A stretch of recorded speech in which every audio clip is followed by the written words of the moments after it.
By papal historian Michael Walsh in a London studio to take a look at exactly who could be filling Pope Benedict XVI's shoes. Good to have you on the show. First of all, what I'd like to gauge from you is what is going through Pope Benedict XVI's mind in deciding to resign. For the first time in 600 years we've seen a Pope resign. Could it be what he saw happen to his predecessor, John Paul II? Well, you know, it's rumoured, though nobody knows for certain, but it is rumoured that he advised his predecessor, John Paul II, to resign. That because of ill health. Because of his ill health, yes. And John Paul II didn't take that advice, though we know he considered it. I mean, that appeared in his last will and testament, that he'd actually considered some years before his death resigning. And the Cardinal Ratzinger, as he was then, actually suggested that publicly that popes could resign, and here he's taken it, in a sense he's taken his own advice. I think the question is, why has he done it, and why has he done it now? Because in canon law, we don't have any kind of legislation that encompasses an incapacitated pope. Oh, no, sorry, unconscious. And that was the issue with Pope John Paul II. Right.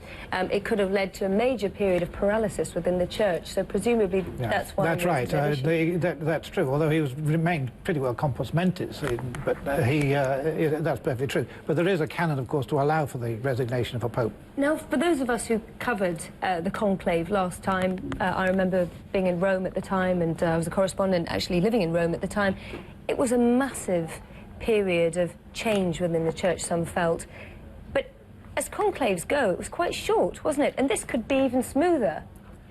Well, I don't know. It could be, yeah. I mean, how do we know? But it seems to me that there isn't an obvious candidate. You've just run through some of them, but I mean there are others. There's a lot of pressure for a Latin American or an African cardinal. I don't actually approve of that idea, but nonetheless there is a massive pressure.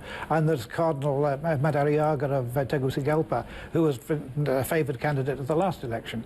There's a Ghanaian cardinal. Well, let's run through those options, because there's two issues to bear in mind here. On the one hand, 3/4 of the world's 1.2 billion Catholics live in developing world economies. Right. But then again, 2/3 of the cardinals and the College of Cardinals who are going to be voting for them are from Europe.